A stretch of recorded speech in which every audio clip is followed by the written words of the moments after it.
Now, to what is turning out to be one of the most intriguing transfers of the summer. Liverpool appear to have beaten Newcastle United to the signing of Hugo Ekitike from Eintracht Frankfurt. Let's speak now to Florian Plettenberg, who's been a busy man the last few days out in Germany. Florian, thanks for joining us today. You said yesterday that the player wants to move to Anfield. What is the very latest today? The very latest today is that both clubs are in contact and are in continuing negotiations also today on Friday. But there was no new offer 2 hours ago. But it's a very, very good contact between Eintracht Frankfurt with Markus Krösche and the bosses from Liverpool FC. It's a very positive contact to my understanding, and I can really imagine that there will be an agreement in the next couple of days, as Eintracht Frankfurt is also very interested in a quick solution for them as a club and for the player as well. And let's see how it will end up. But I'm totally convinced that Liverpool will finalize the deal with and for Hugo Ekitike. And we can also add that there was a first written and official offer from Liverpool to Eintracht Frankfurt yesterday around the afternoon. It was rejected. But as I said, it's a very positive communication between the clubs, and I'm convinced that Eintracht Frankfurt will agree a deal in the range of 90 until 100 million euro in the end. So 90 million euros plus, that's euros, not pounds. Seems a wonderful move for the player. Does this mean that Newcastle United are completely out of the running? For the moment, absolutely yes. Newcastle was pushing for him. They made an official offer in the range of 80 million euro to Eintracht Frankfurt, but Eintracht Frankfurt rejected immediately. After that, there was no new offer presented, and the player has made clear that he wants to join Liverpool over Newcastle. And now everyone involved in that poker game is trying to find a solution between Eintracht Frankfurt, Liverpool, and Hugo Ekitike. Frankfurt will be rubbing their hands together, Florian. I believe they bought him for just £14 million. So that is a wonderful turn of profit in a short space of time.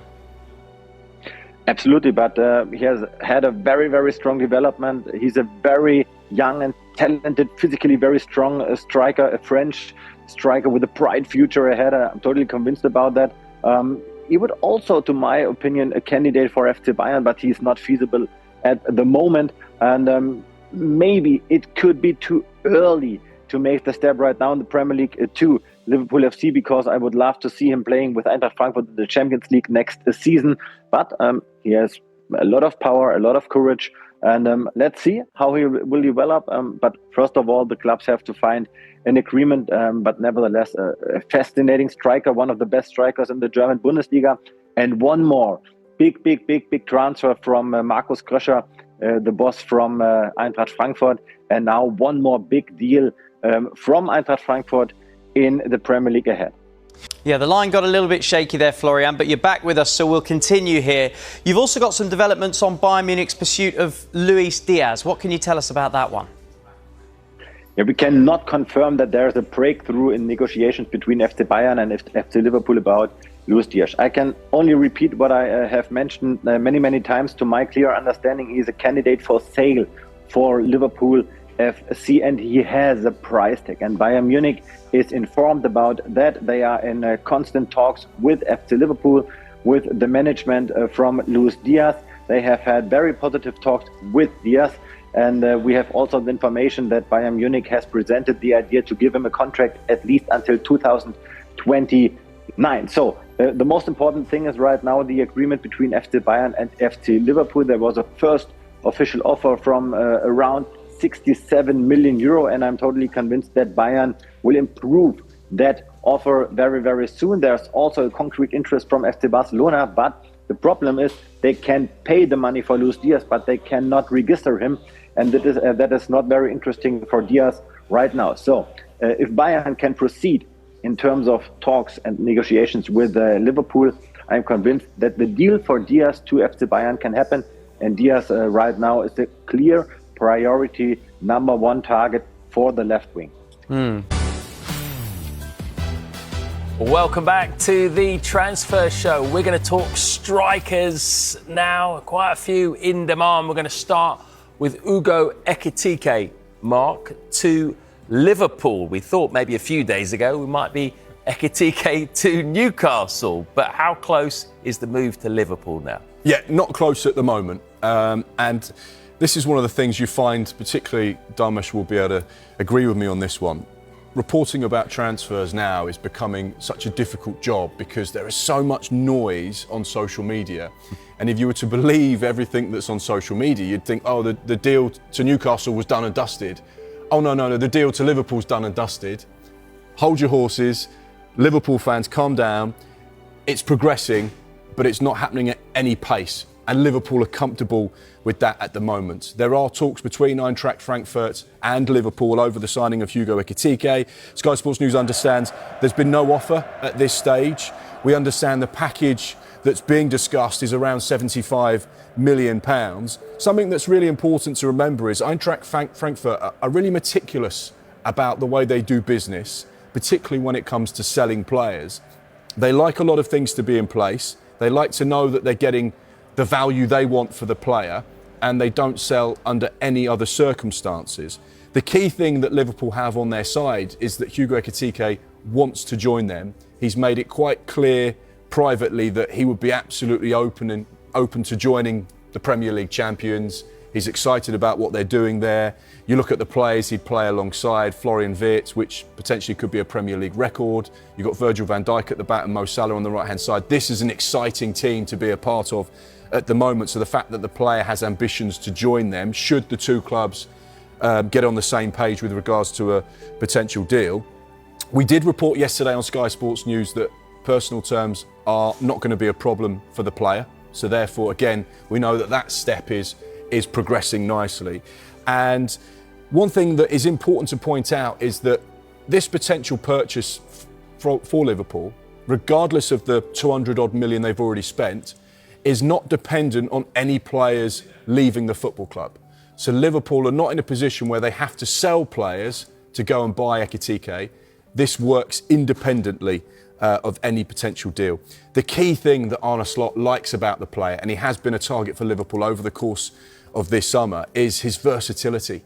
He can play as a 9, he can play out left, he can play out on the right-hand side, he can play as a 10. He brings that ability to adapt and play in multiple different roles, and that's something that's really attractive for Liverpool. Yeah, he played with Marmoush, didn't he, at Yes. Eintracht Frankfurt, together, the two of them. As you look at it. One interesting aside, seeing as it's Friday, and I can't take credit for this.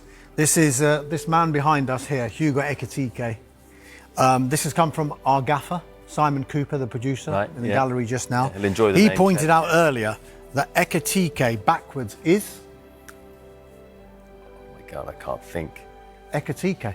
Is it really? Yeah. Stunning. Is that I a like that. palindrome? Is that what they call it? No. Who? I don't know. Yes, palindrome. And can you think of any? Yes. Can you think of any others? Okay, I'll tell you what I think of one. Eberici Eze. Eze? Is there? Your go? Matt? Yeah. Does it have to be a footballer? Yeah. Dudu? There's a goalie called Dudu. Yeah, but then that would be Oud backwards, wouldn't it? Oh, but this is hurting my head. Before that, I just want to touch on Alexander Isak, if I may, guys, because we've been talking about Hugo Ekitike, and the reason we moved on to Ekitike was because there was this bid for Isak, wasn't there? Initially, well, not bid, sorry, interest from Liverpool, I should say, in the Newcastle forward. How strong was that interest, do we think? Genuine interest, genuine inquiry, genuine conversation. I think the one myth that perhaps we would put to bed is that anyone that thinks that Liverpool were trying to unsettle Alexander Isak, those kind of thought processes are wide of the mark, because what you've got at Liverpool, the sporting director, Richard Hughes, was the sporting director of Bournemouth for the best part of 15 years, so worked with Eddie Howe for a number of years on building that club into what it became, and a Premier League side. They played together at Portsmouth. They were signed on the same day by Harry Redknapp for £400,000. It was a double deal. He bought two Bournemouth players, one called Richard Hughes, one called Eddie Howe, and took them along the coast to Portsmouth. And they obviously played together at Bournemouth. So there is a long-standing relationship between Richard Hughes and Eddie Howe. Michael Edwards also was at Portsmouth as an analyst when Richard and Eddie were at the club. So the trio are close friends, and they've been close for a number of years. So any thought process that Liverpool were trying to play games or unsettle the player, completely false. You know, was there an interest in Alexander Isak? Yes. Was there an inquiry? Yes. But was the message quite clear from Newcastle? Not for sale. Absolutely no chance we're going to sell him in this summer. And that's when Liverpool then moved on to another target who'd actually been a target throughout the course of this summer, Hugo Ekitike.